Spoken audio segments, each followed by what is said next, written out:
Sam TV, la lumière salvatrice. Nouril Mutalsam TV, Nouril Mutalsam TV, la quintessence de la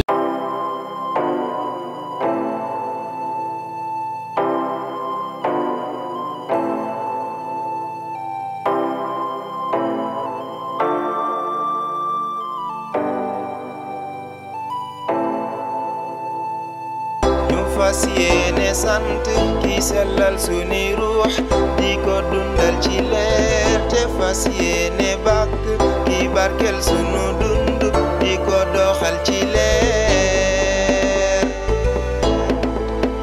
yow yaa nu doy sang bi yaa imaamuna al-mahdi doonay Cheikh Tidiane Chérif al-Muntazar borom Medina Cheikh.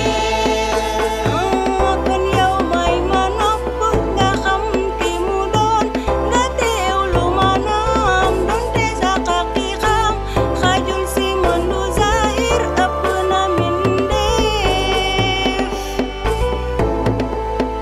yow mi may laaj el Cheikh xamal ni mooy leeru Cheikh di borom jamono Seydi Cheikh sëtu Yonen di dëggi doomi Cheikh. teg si doon xalifaam fi nuuril azam wa nuuril anwaar yaa fi man wàllu jamono borom martaba xutbul axtaabul kabiir. sang bi fu mu jaar ay mayam di fariir mëne fu la daj aw tiitaram mooy daj dëpp gi si jamono ki yàlla doy loo dal di koy fal.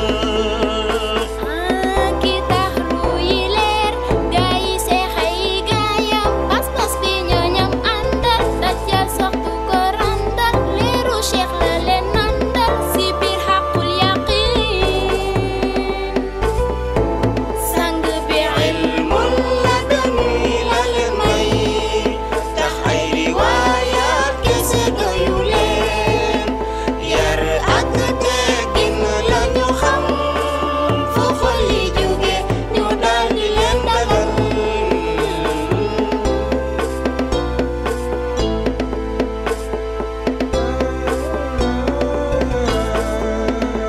Assalamu alaikum.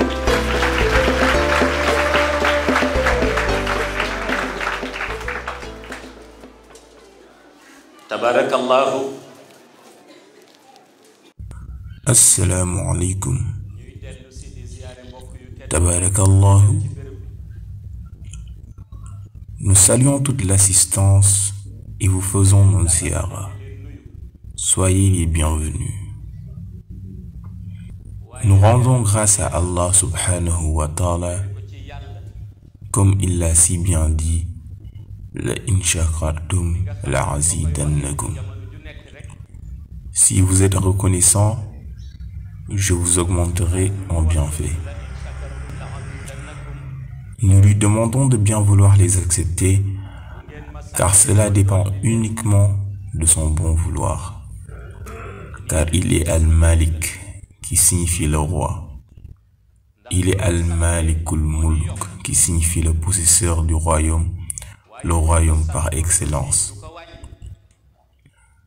Le règne d'Allah n'a rien à voir avec ceux de notre monde, car le sien est éternel, tandis que le nôtre sont temporels. C'est pour cela qu'on le nomme Zul Jalali wal Ikram, qui signifie le détenteur de la majesté et de la générosité. On l'appelle également Al-Latif, le bon, le subtil, Al-Quddus, le puissant, mais aussi Al-Wali, le maître, l'auxiliaire. Tous ces noms font partie des attributs divins. Il nous les communique car il veut nous les attribuer en guise de caractère et de bon comportement.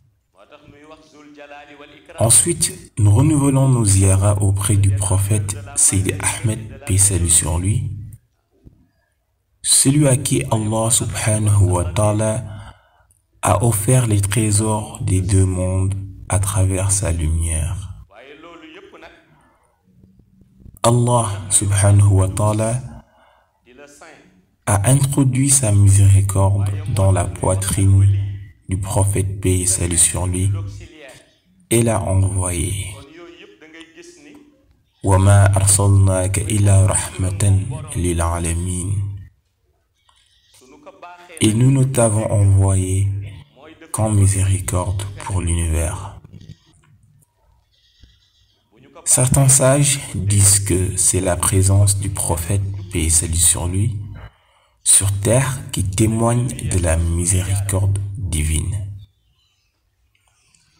Ainsi, Allah subhanahu wa ta'ala a montré sa miséricorde à travers le prophète, paix et salut sur lui, qui est une source inépuisable.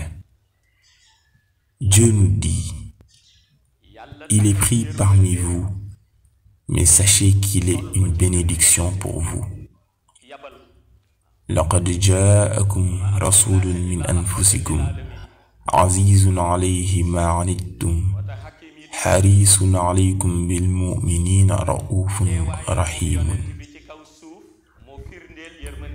C'est en cela que nous lui sommes redevables. Et la seule façon de lui montrer, c'est de multiplier les prières sur lui. Inna Allah wa malaikatahu yusalluna ala nabi. Ya ayyuhallazina amanu sallu alayhi wa sallimu taslima. Certes, Allah et ses anges prient sur le prophète. Ô vous qui croyez, priez sur lui et adressez-lui vos salutations. Nous renouvelons également nos ziyaras et statuts de disciples à l'égard de celui à qui je dois tout,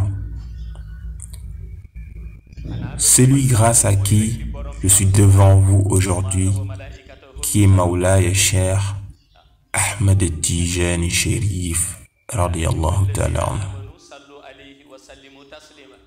Nous lui demandons de bien vouloir accepter notre amour envers lui. Aujourd'hui, le thème que nous allons aborder, c'est les différentes facettes du zikr par excellence. Mais avant d'entrer dans le vif du sujet, nous allons expliquer ce qu'est le zikr par excellence. Alors, le zikr par excellence, c'est la Salatul Fatiha, car elle a été créée dans le monde intelligible, le monde haïb, par Allah subhanahu wa ta'ala, qu'il a ensuite confié à Mawlaya Cheikh avec toutes ses réalités. Cette salat renferme tous les zikrs. En effet, tous les 99 noms d'Allah et leurs secrets se trouvent dans la Salatul Fatiha. Tous les autres noms divins utilisés dans les mondes d'Allah comme Alamul Malakut, Alamul Jabarut ont des degrés qui se trouvent dans cette salat. Le 100e nom d'Allah se trouve également dans la Salatul Fatiha. Raison pour laquelle il n'existe aucun zikr pour purifier l'âme aussi efficace que cette salat. C'est pour cela qu'on l'appelle le zikr par excellence. Être autorisé à faire le zikr de cette salat relève d'une bénédiction divine. Après l'autorisation, il en ressort des facettes qui se trouvent dans 2 tarbiyas. La première est celle qui relève de l'espace de Muhammad. Allahumma salli ala sayyidina Muhammadin il-Fatih lima ughliqa jusqu'à au miqdarihi al-azim. Mais ce qui en émane est la seconde qui relève de l'espace d'Ahmad, qui n'est autre que Ahmad Tijani Chérif, le détenteur de la Khatmiya et de la Khatmiya. Pour bénéficier de ces 2 océans, il faut connaître les orientations qui vont avec. Chacun d'entre eux et le chemin à suivre. Il faut savoir qu'on ne peut pas en bénéficier tout simplement en les récitant. Ainsi, dans le monde Haïb, le prophète, paix et salut sur lui, possède son propre espace au 6e ciel. Seules les âmes proches qu'il a abreuvées de sa lumière peuvent y avoir accès. Mais le plus surprenant, c'est que c'est la Jawharatul Kamal qui résonne dans cet espace, alors que l'âme qui y est conviée doit venir avec la Salatul Fatiha. Notez que ceci est très important et nécessite un bon entendement. En effet, les âmes y sont implantées et éduquées spirituellement avec la Jawharatul Kamal. Alors qu'en arrivant, elles doivent saluer avec la Salatul Fatiha. Le but est de les préparer à vivre sur terre.